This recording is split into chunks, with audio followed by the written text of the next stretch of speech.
Los libros son la puerta de entrada al mundo de las ideas. ¿Y quién va a cerrar esa puerta una vez abierta? Acompáñanos en la más grande aventura que existe, la aventura de leer y viajar a otras realidades.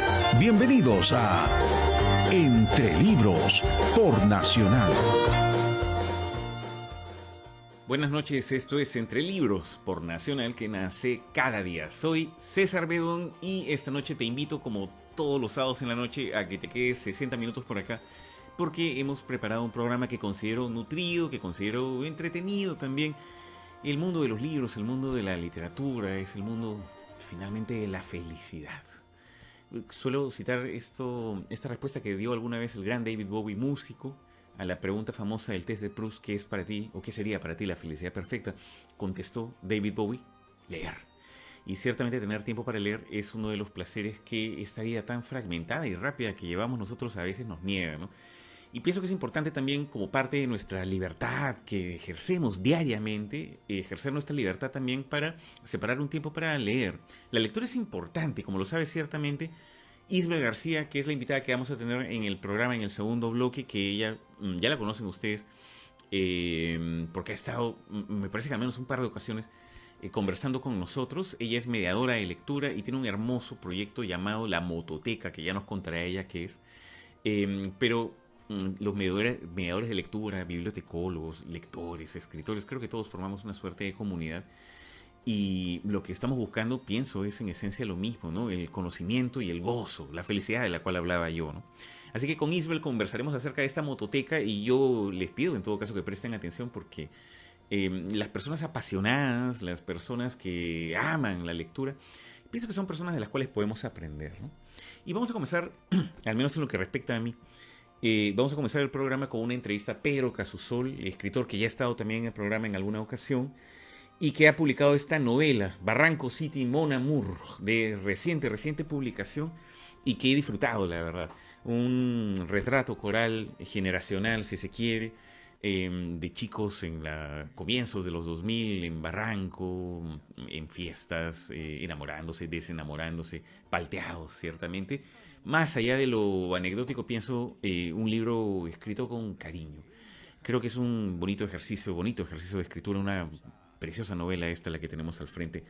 Barranco City, Mon Amour. En todo caso la he disfrutado yo, y encontrarás tú en este libro, o quizás en algún otro, una manera de entrar a este fascinante universo que es el universo de los libros que nos ocupa. Así que te invito a que te quedes por aquí en Entre Libros, que el programa ya comenzó.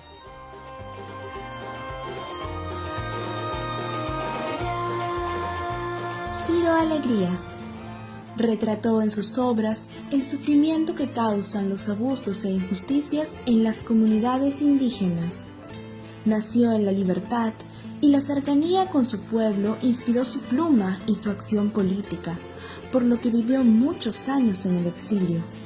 Un día como hoy nació el escritor universal Ciro Alegría, y lo recordamos en voz del poeta Marco Martos, quien dio su testimonio al recordado programa Presencia Cultural.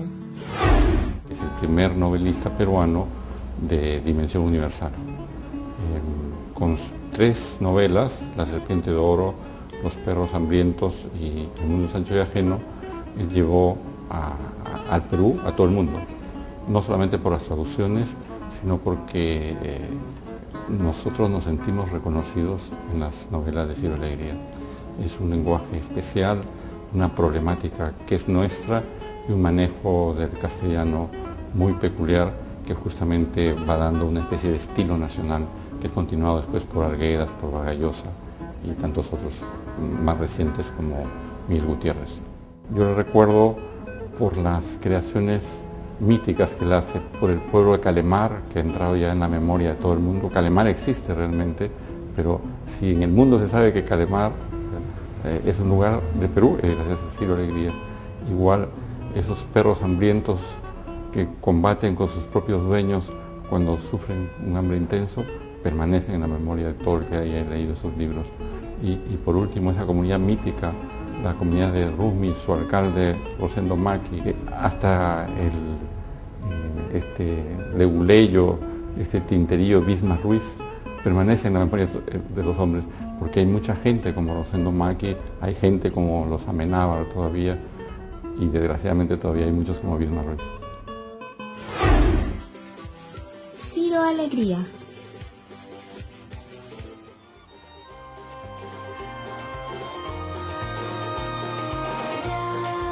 Regresamos a Entre Libros y como les comentaba yo, está con nosotros el escritor Pedro Casusol. Ustedes quizás lo recuerden si es que son de ese grupo de hardcore fans de Entre Libros, porque en el 2019, hace 2 años, pero cuando el mundo era otro ciertamente, conversábamos con Pedro acerca de este libro que él había publicado, ¿no? Soy la muchacha mala de la historia, poemas de María Emilia Cornejo.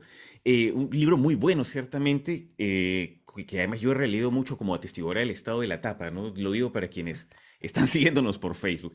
Y bueno, hemos aquí con Pedro porque él acaba de publicar esta novela, Barranco City, Mon Amour, con paracaídas y a través de su sello narrar esta novela coral, como lo conversábamos hace un ratito con Pedro, compleja también, pero más allá de todo eso, diría yo, y tal ha sido mi experiencia como lector, un libro entrañable, un libro con personajes a los cuales le suceden cosas de verdad, todos ellos más o menos relacionados alrededor de, bueno, ciertamente un distrito como lo es Barranco, con sus escenarios, un bar llamado El Juano, que podremos identificar nosotros ciertamente, algunos lugares también de Miraflores como la discoteca Vale Todo, por ejemplo. Y claro, todo esto puede sonar incluso superficial, porque puede que haya un lector que no haya necesariamente vivido en esta época, pero digamos, son estos los elementos que nos permitirán a nosotros adentrarnos en lo específico de estas historias.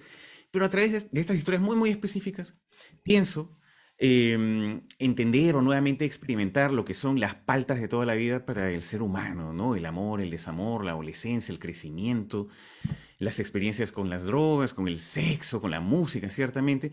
Un libro ambicioso y bello, pienso, es el que ha escrito Pedro Casusol, que está aquí con nosotros. Muchas gracias por acompañarnos esta noche, Pedro. No, gracias a ti, César, y al programa. Es un honor poder ocupar este espacio y poder hablar un poquito del libro que acaba de salir. O sea, ha salido en agosto, pero hace unos 3, 4 meses, ¿no? Ya anda circulando en librerías.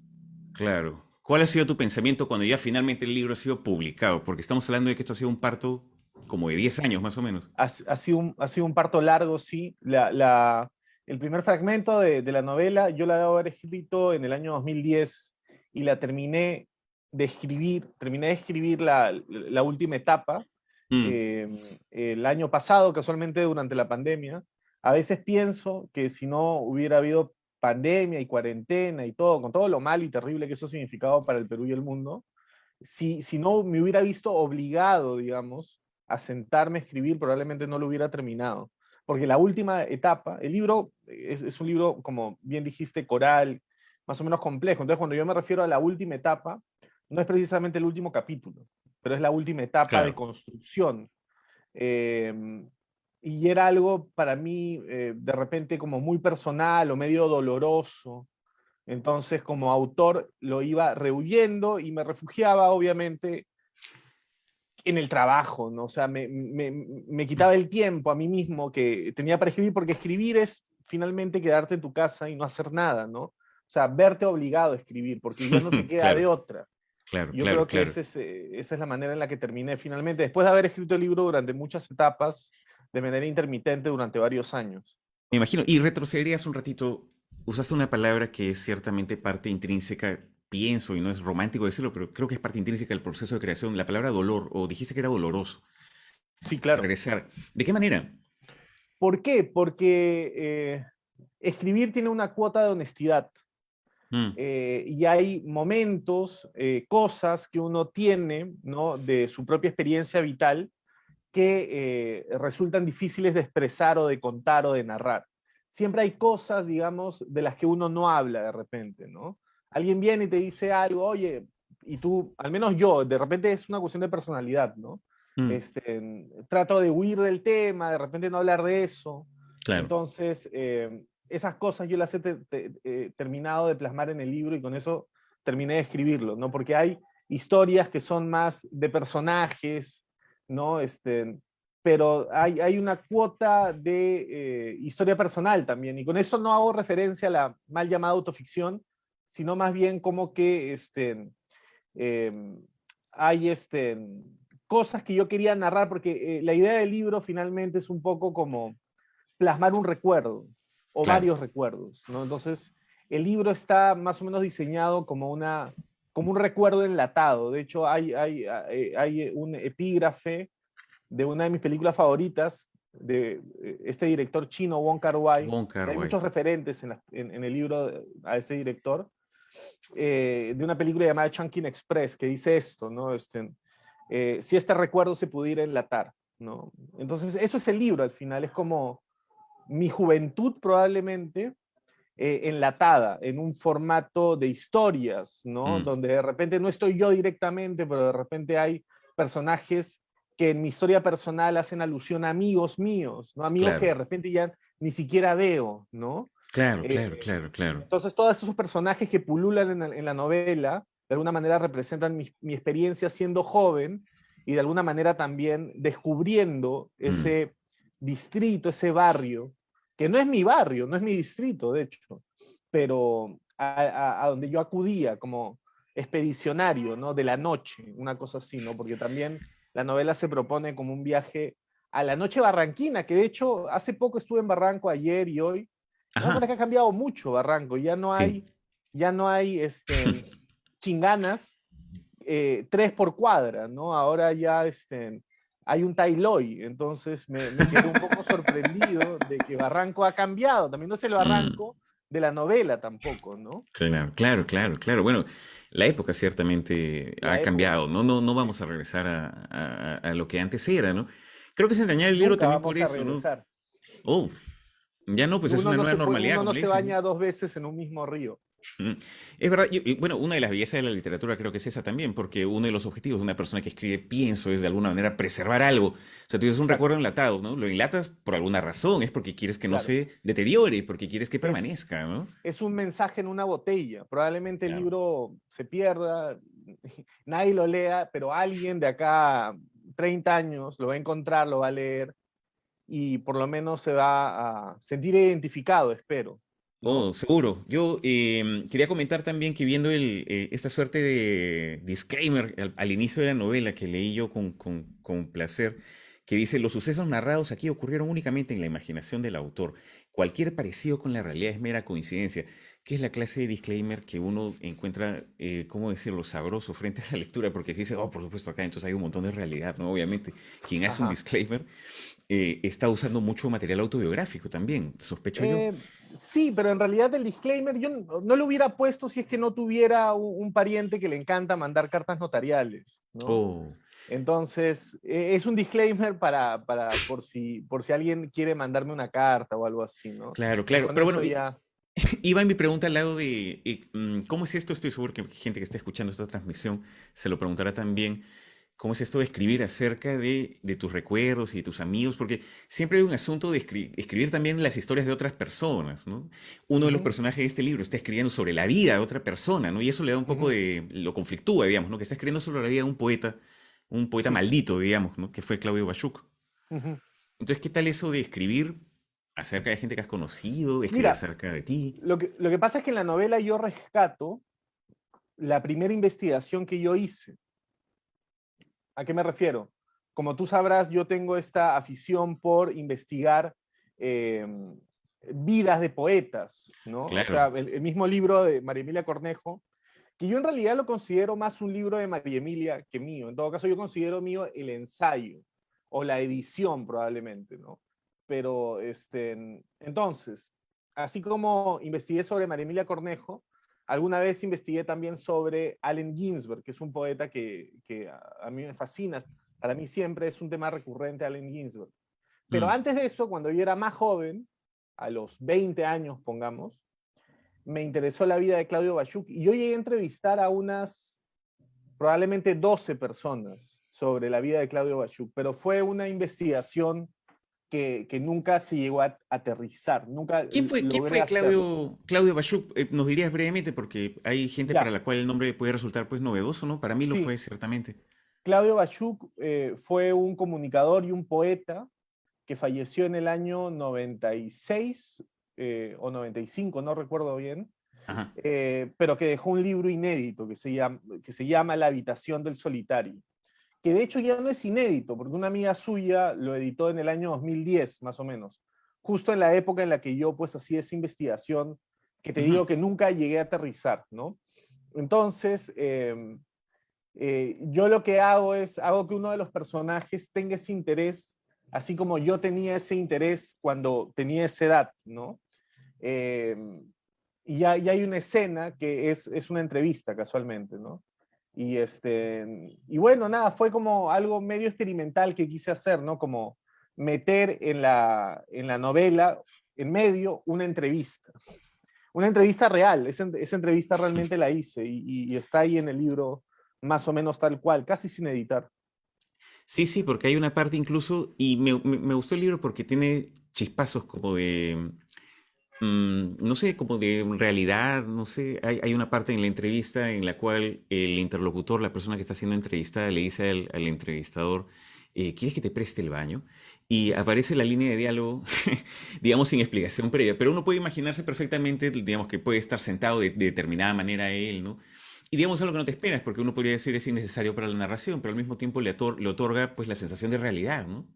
Sí, eso fue algo que de alguna manera surgió dentro de ya la última etapa creativa del libro, ¿no? Yo Ajá. tenía este material, porque así como tenía la entrevista a esa persona, tenía 12, ¿no?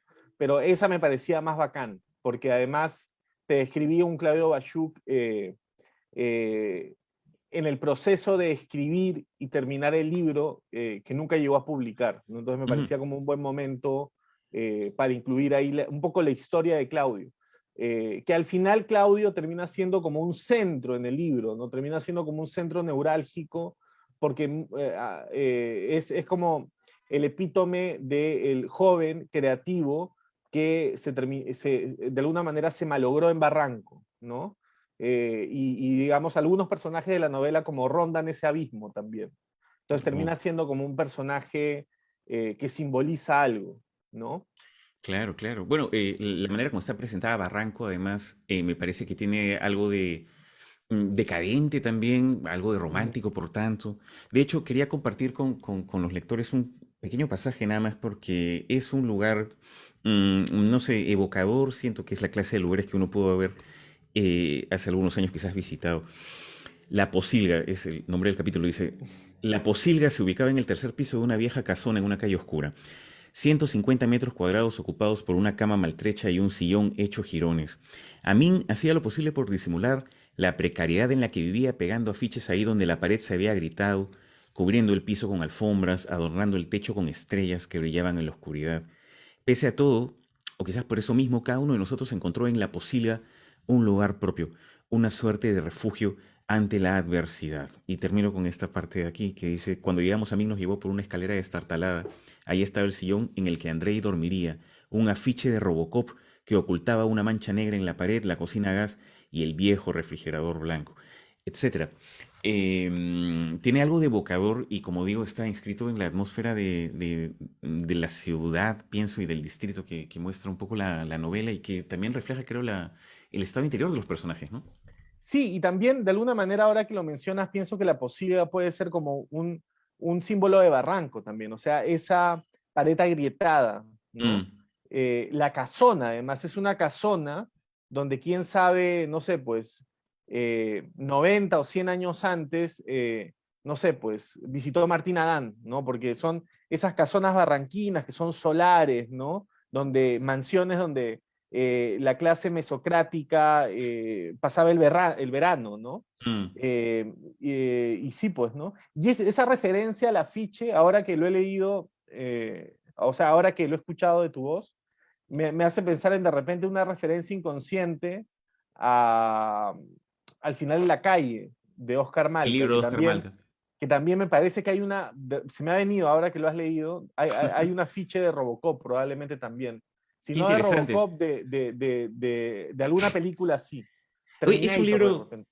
Es un libro entrañable también el de Oscar Malca y uno podría decir que tiene como que se pueden hacer paralelos en todo caso con tu libro, ¿no? Porque, digamos, se sitúan en una década anterior quizás, porque es un libro de los 90, este es más como de los Ujú. 2000, pero son también retratos corales alrededor de un personaje central que es un Y de poco un distrito, anónimo y un distrito, pues. Magdalena sí. en este caso y en este caso Barranco. Claro, sí. ¿No? De hecho, me interesa mucho la novela de Malca y siempre la menciono porque, de hecho, me parece que hay ahí un interés mío.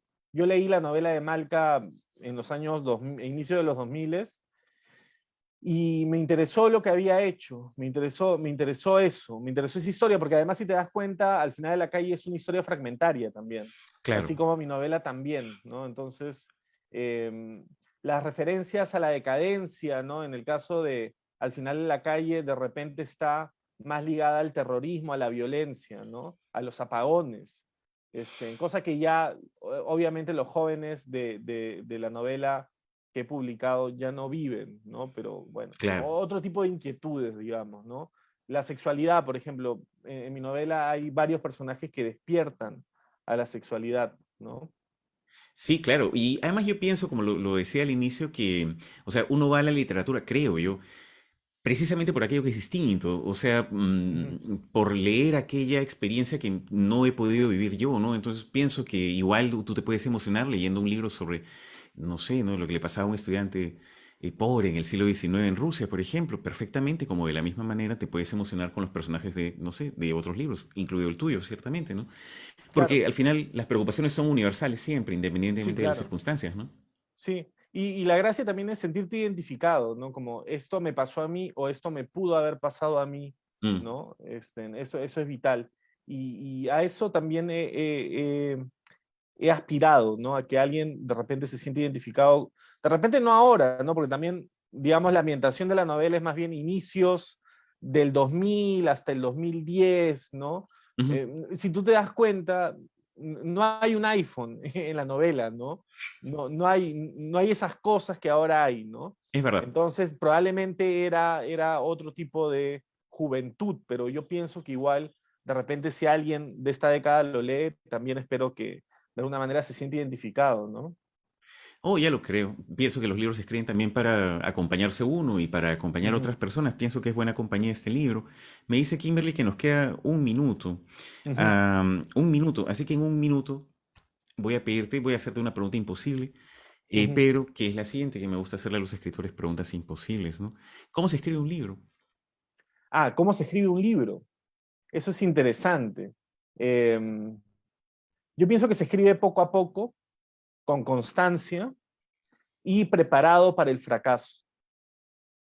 Qué Eso, bonito. sí. Siempre. El fracaso está ahí, a la vuelta de la esquina, siempre. Es verdad, pues uno tiene que tomar riesgos también. No creo que varios riesgos se toma este libro. Y en fin, Ujú. recomiendo yo la lectura de Barranco City, Mon Amour de Pedro Casusol. Felicitaciones nuevamente pues por esta novela, pero y No, muchas gracias por estos minutos para gracias. entre libros. Gracias a ti, César. Gracias a todos en Entre Libros y a tus radioescuchas y televidentes, o ya no se dice, ¿no? Bueno, a los que están viendo esto en Facebook. Videntes, videntes sencillamente, Videntes, quizás. sí, videntes. Ujú. Bueno, pues oye, un abrazo y muchas gracias. Ya nos estamos viendo. Gracias.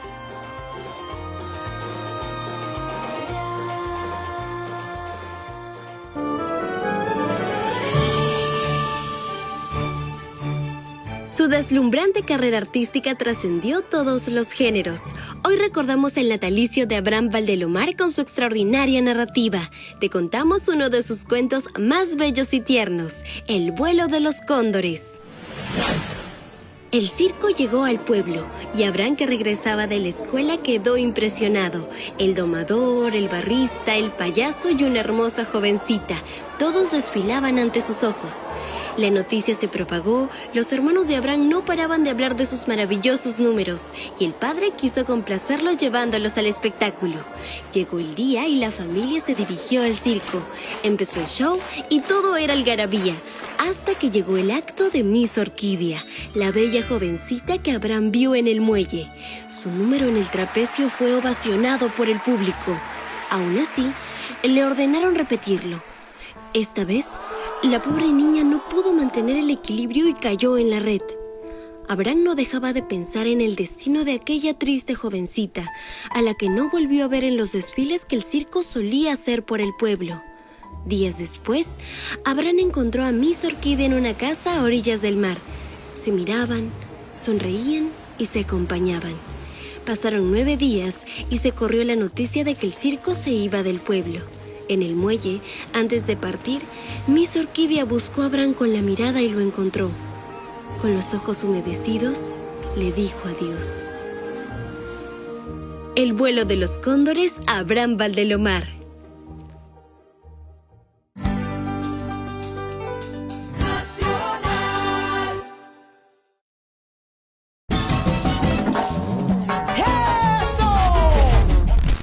Este es un comercial de cumbia. Sin cumbia. Y lo hicimos de este modo para probarte cómo suenan tus tardes sin cumbia. Así. Tan aburridas como este comercial. Mejor ponle alegría a tus tardes con Señora Cumbia, Perú. Con Julie Pinedo. De lunes a viernes a las 3:30 por Nacional.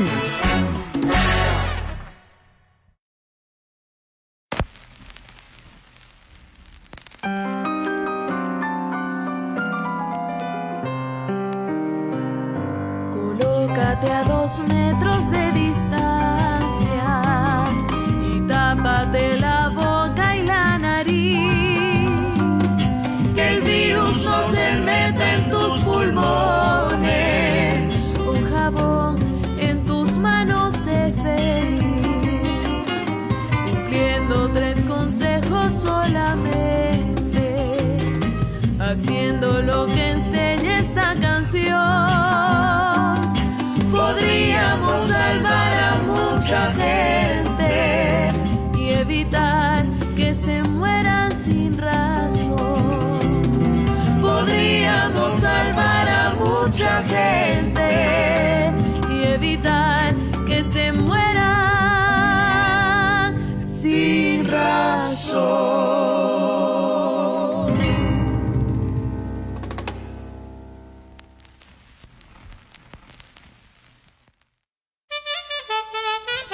Ñawpa pachapi llaqtanchikuna sumaq mascarakunata ruwarqaku kawsakuyninkumanta willakunankupaq.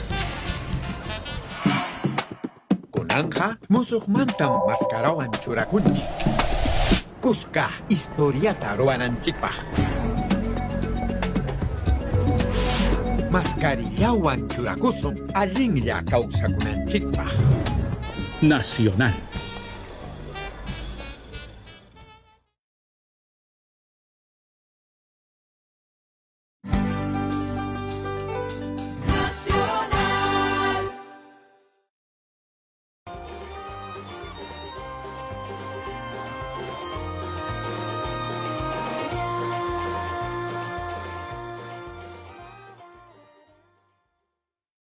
Volvemos a Entre Libros y está aquí con nosotros. Pueden ustedes nuevamente encontrarse con Isbel García de Valle Colorete, que ya ha estado en varias ocasiones aquí en Entre Libros y es pues de la clase de personas, pienso yo, que se necesita tanto, ¿no? Hay un grupo de personas, y espero yo que cada vez sea mayor, el grupo de personas enamoradas de los libros en este país, enamoradas de, vamos, la cultura, del conocimiento, de llevar felicidad, porque finalmente de eso se trata, porque el conocimiento felicidad es, ¿no? Entonces Isbel, que es bibliotecóloga y también mediadora de lectura, que ya conversaremos, en fin, sobre varias cosas, está aquí para comentarnos además de un proyecto muy reciente que tiene un nombre locazo, esto de una mototeca. Vamos a preguntarle también a Isbel, ¿qué cosa es una mototeca, no? me da mucha curiosidad. Bienvenida a Entre Libros, Isbel, muchas gracias por estar aquí. Muchas gracias a ti por la invitación y bueno, un gusto volver a estar contigo en Entre Libros. Y sí, el proyecto de mototeca nace hace como unos, yo creo que 6 meses con el nombre, pero Ajá. en años lleva mucho tiempo pensado, ¿no? ¿Qué cosa es una mototeca? Te cuento un poco, es una moto que debería ser una especie de biblioteca. Entonces, Ahí hemos jugado un poco con el nombre. Te cuento que le habíamos puesto varios nombres, teníamos como 10 opciones, biblioteca Ajá. sobre ruedas, pero ya había como uno similar, un proyecto similar, y buscamos uno que no hubiera, un nombre que fuese distintivo, ¿no? Mototeca. Y aparte como que suena una palabra que parece jugada, ¿no? Como ahí que rima un poco. Y eso, la mototeca es un proyecto muy bonito que ha ganado el estímulo económico este año y que estamos muy contentos por eso. Es verdad, el Ministerio de Cultura otorga partidas que sirven para proyectos como por ejemplo el de Isbel y varios otros a nivel nacional, para que puedan incentivar esta actividad fundamental, como conocemos, de llevar libros, ¿no? En este caso la mototeca en Cajamarca, tengo entendido, en algunos caseríos va a estar repartiendo libros, ¿no?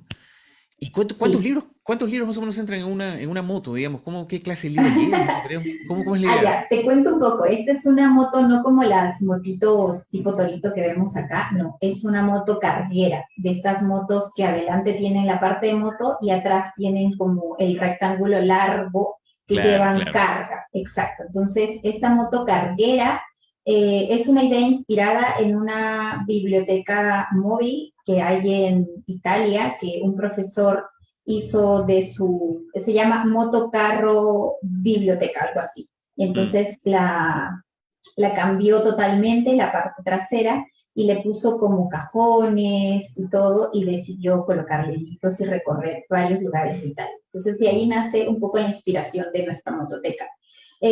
Bueno, no sé exactamente cuántos libros entrará, pero tenemos un presupuesto para comprar algo de unos, más o menos, unos ciento y tanto libros, ¿no? Mm. Que esperamos que podamos comprar y encontrar todos a un super precio y poder llevarnos los mejores libros que queremos, ¿no? Hemos hecho un listado de los que deseamos en base al entorno y el contexto en el que viven las personas que van a ser las beneficiarias de este proyecto, ¿no?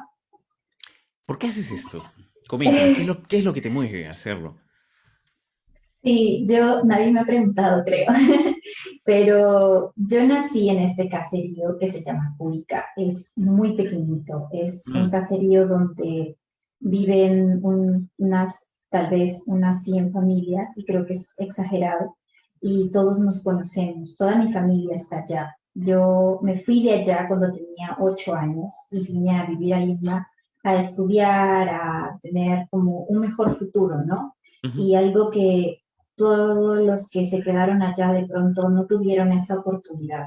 Entonces, ¿qué me mueve a hacer las cosas que hago? El hecho de que yo tuve una oportunidad que otros no tuvieron. Y creo que vivimos en un país en el que se necesita que hayan oportunidades para todos, Mm. oportunidades igualitarias. Entonces, que yo no tenga que dejar mi pueblo para venir a una ciudad grande, para encontrar una universidad, para encontrar un buen trabajo.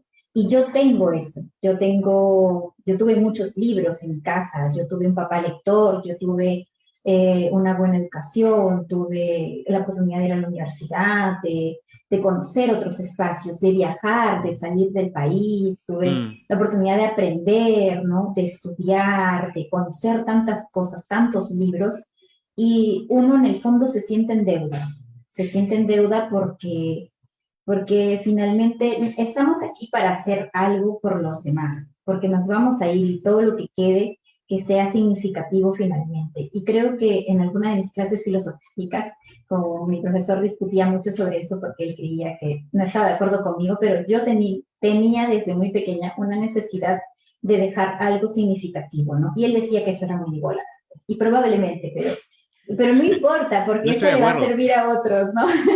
Sí, No, claro, yo y creo que para eso venimos al mundo, para contribuir, ¿no? claro, ¿no? ¿No? Claro.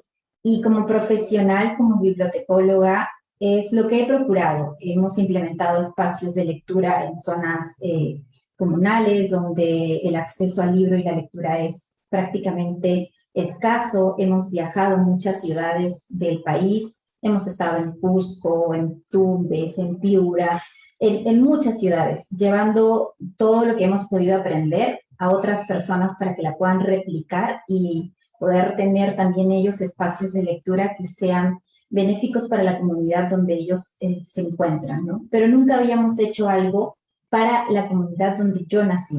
Entonces, este año se me presentó una oportunidad laboral en Cajamarca que tuve que rechazar con el dolor de mi corazón. Me puse muy triste porque pues la estabilidad económica que me da el trabajo que tengo ahora no me lo iba a poder dar el otro trabajo, ¿no? Y teniendo en cuenta los cambios de gobierno, a veces los puestos en el Estado suelen ser así. Pero me dolió muchísimo porque yo sentí que ese fue el llamado de algo que me decía, tienes que hacer algo por tu comunidad, ¿no? Y era no era exactamente mi comunidad, pero era muy cercano, a unas horas.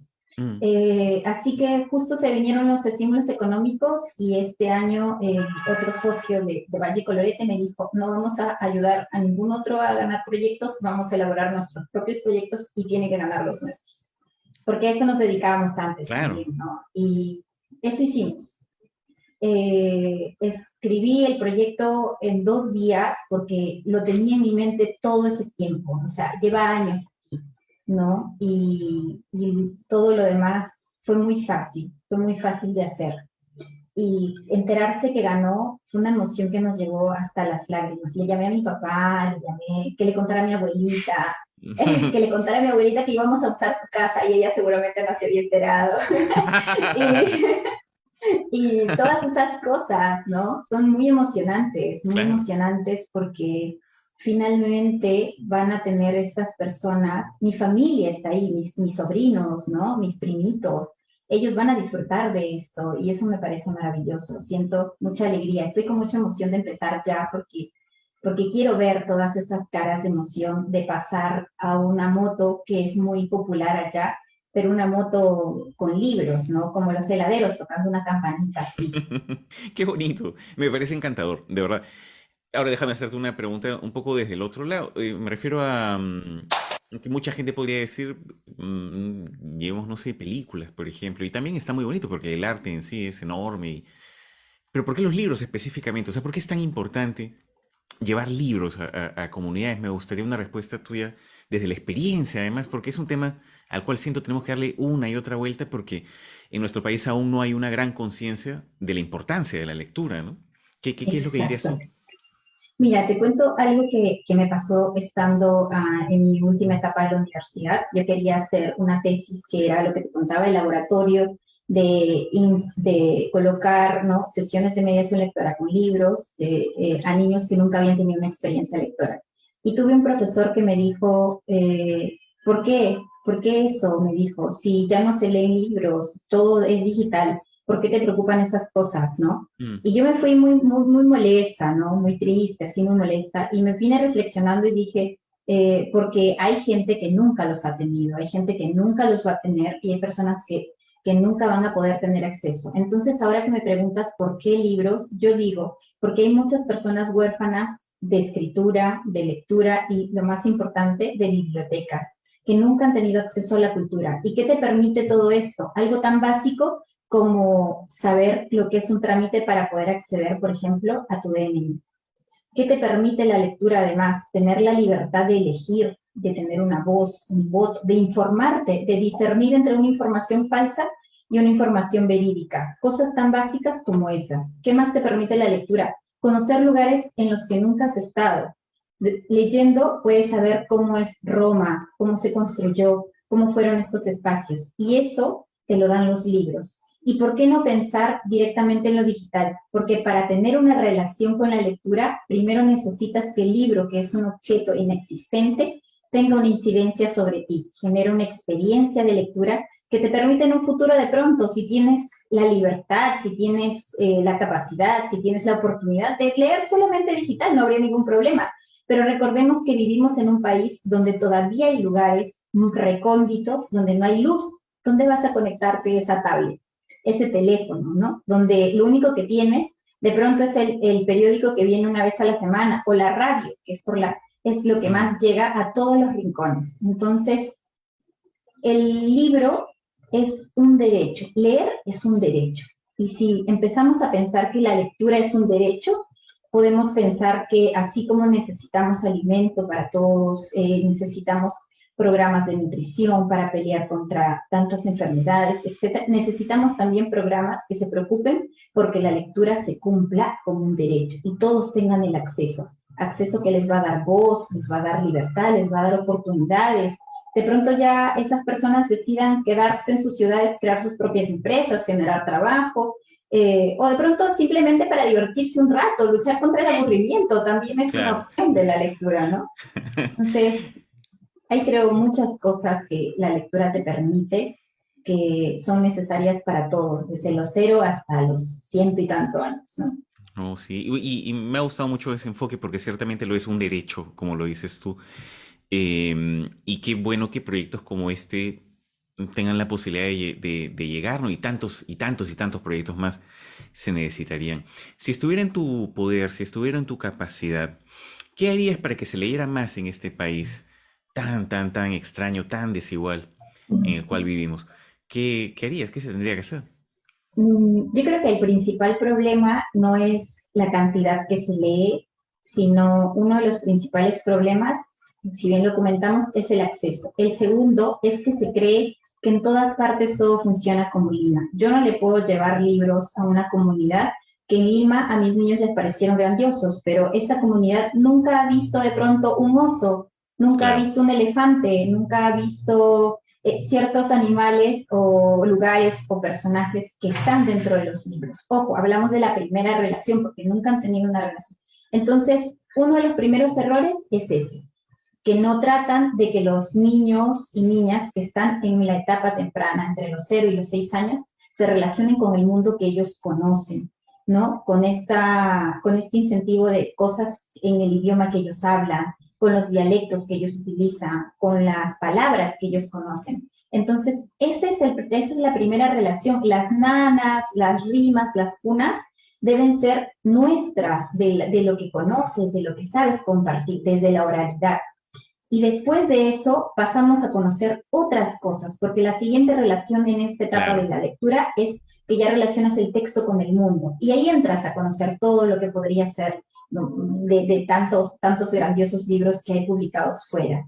Y creo que esa es una de las principales fallas que tenemos. El hecho de que cuando se implementa un proyecto o se pretende llevar un espacio de lectura, no se tiene en cuenta el contexto y el entorno donde habitan estas personas. Entonces, no hay ahí un primer encuentro que sea agradable, ¿no? Claro. Eso, y bueno, hay tantas deficiencias que podríamos mencionar, pero creo que esta es una que debería siempre pensarse para todo, porque debemos escuchar a quienes están ahí.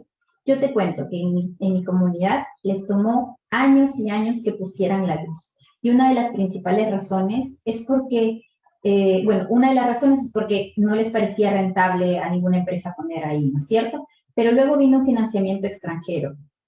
Pero el principal problema después de ese fue el hecho de que quienes iban a poner la luz ahí nunca se reunieron con la comunidad para preguntarles por qué la necesitaban, dónde la necesitaban más, por qué era la razón tan necesaria de tener una luz. Entonces, les pusieron a un lado del río a estas personas como si fueran unos negocios, el costo de la luz, y del otro lado un costo social. Y hay una gran diferencia que hasta el día de hoy no se soluciona.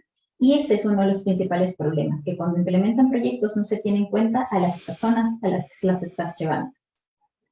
O sea, todo muy pensado desde Lima, pues como lo has señalado tú también, y creo que es sentido común al mismo tiempo afirmar tal cosa, pero qué bueno que lo repitas y que podamos entender nosotros, en fin, la gran importancia que tiene entender que ojalá en ese camino avancemos como país, entender la gran diversidad de nuestro país, pues efectivamente, y además no todo puede ser privatizado, como lo demuestra lo que está diciendo nuestra invitada ahora mismo, ¿no?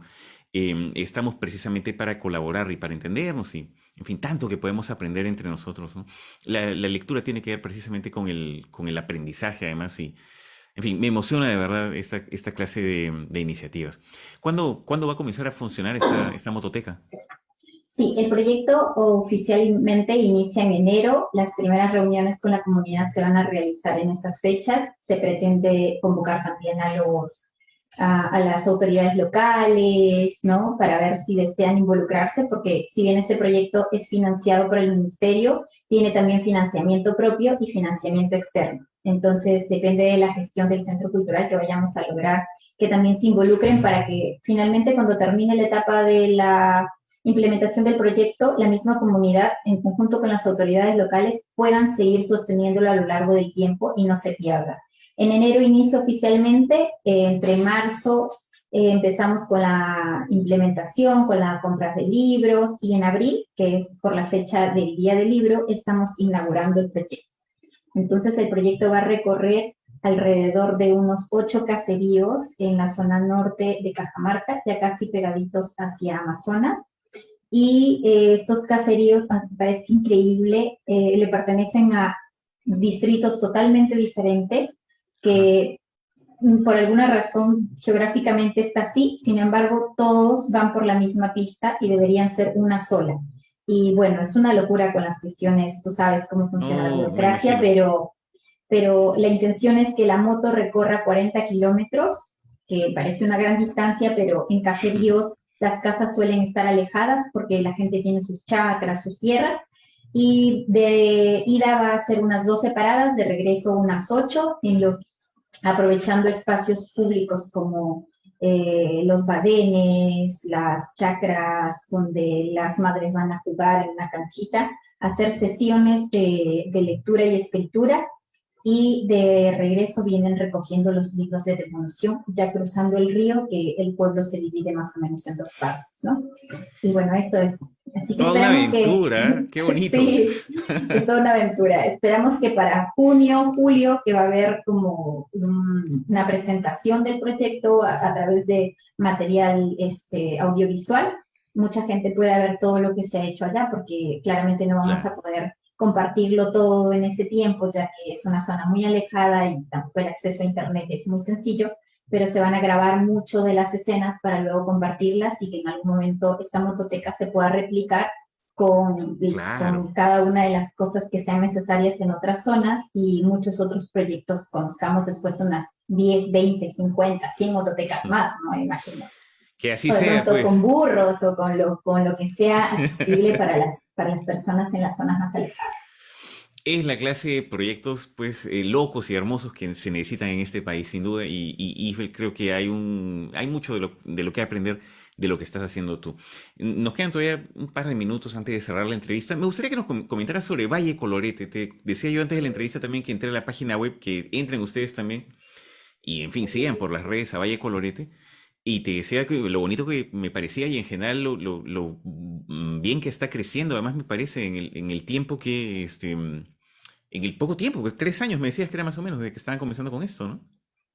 Sí, estamos muy, muy contentos de lo que hemos logrado como centro cultural ya. Al inicio fue solamente una página personal que trataba de compartir el trabajo que yo hacía como mediadora. Ahora es un centro cultural con un equipo detrás, con personas involucradas que les encanta y comparten lo mismo que yo, y eso es asombroso. Actualmente tenemos 5 clubes de lectura, 1 para bebés, 2 que son para niños que le llamamos pequeños lectores, grandes lectores tenemos otro, un club presencial que acabamos de empezar hace como un mes, ya que estamos vacunados, más seguros, en espacios abiertos, y 1 para adultos, que se llama El Rincón Literario, y luego tenemos nuestra biblioteca con más de 300 títulos entre literatura infantil, especializado para mediadores, y literatura en general, y también muchos libros informativos. Entonces, nuestros suscriptores al club de lectura reciben una cajita mensual que ellos seleccionan, porque es parte también del derecho de leer, el hecho de que ellos mismos elijan sus propias lecturas. Y a veces nos piden libros que nosotros no los hubiéramos elegido para ellos, pero se los enviamos porque es una oportunidad de que ellos se conozcan, vean cómo les va, si les interesó, debe haber alguna razón por la que lo eligieron. Y a través de nuestra página, ellos ingresan con su usuario, piden los libros que desean, y en unos días los están recibiendo en casa muy emocionados. Es emocionante porque nos mandan videos haciendo su unboxing de la cajita de libros de Valle Colorete. Sí, es como muy, muy así para ellos, sobre todo para los más chiquitos. Y bueno, debido a ello decidimos abrir también nuestra tiendita virtual de libros, sobre todo literatura infantil y juvenil, y especializado para mediadores de lectura, para que aquellos interesados en una buena selección de libros de calidad para acercar a los niños a la lectura y a la escritura, pudieran elegirlos desde ahí. Y bueno, andamos en esos, damos talleres para mediadores, que también los pueden encontrar en nuestra página. Este mes estamos en un ciclo de formación, justo para mediadores de lectura, con muchos temas, tanto para niños, para jóvenes y adultos, para aquellos que les interese, tanto docentes como mediadores, promotores de lectura que están interesados, siempre pueden revisar nuestra página, nuestras redes. Vamos a estar en la feria en Miraflores, también nos han invitado, me parece, a una en Pueblo Libre, y bueno, andamos haciendo muchas cosas y eso nos alegra mucho y nos emociona también. Pues felicitaciones por el reconocimiento, el éxito que están teniendo y que se multiplique, por supuesto, porque se necesita tanto y tanto esto. Se necesitan libros, entendimiento, cultura, diversión, felicidad, finalmente, que es de eso, de lo que se trata, creo. Bueno, Isabel, un gusto haberte tenido aquí en el programa. Muchas gracias por estos minutos para Entre Libros. Muchas gracias a ti, César. Ha sido un gusto compartir con ustedes, de verdad. Y bueno, ya nos estaremos viendo en la próxima para mostrarles lo que fue de nuestra mototeca. Ah, sí, nos encantará verlo y escucharlo. Bueno, Isabel García ha estado aquí con nosotros. Visiten ustedes Valle Colorete, pues. Una pausa y volvemos.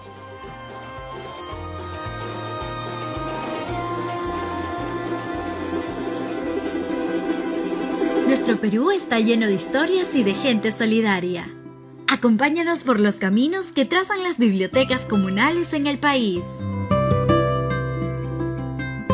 Ruta Literaria. Somos el equipo que integra la Biblioteca Comunal Los Bagrecicos, que se ubicará en la comunidad de Chiche Apata, en la provincia de Jauja, Junín. Y actualmente somos 4 las personas que integramos este equipo. Queremos promover la lectura en niños y adolescentes de la comunidad de Chiche a través de las actividades literarias. Asimismo, propiciar la participación de los pobladores en la creación de la biblioteca comunal. Además, formar profesionalmente a los voluntarios en mediación de lectura y escritura creativa para que se puedan desenvolver eficientemente. De esta forma, generaremos lazos irrompibles entre libro, lector y promoveremos el efecto dominó, que es trabajar desde la colectividad para la colectividad y así continuar con la promoción de la lectura. Realizaremos actividades de mediación de lectura, así como también cuentacuentos, escritura creativa y talleres de teatro. Los invitamos a unirse a esta aventura. Conoce más de nuestro proyecto en nuestra página de Facebook. Encuéntranos como Biblioteca Comunal Los Bagrecicos. No olvides reaccionar, comentar y compartir para de esta forma seguir llegando a más personas y lograr que nuestra comunidad siga creciendo. Desde ya estamos sumamente agradecidos. Historias de solidaridad y valentía. Ruta Literaria.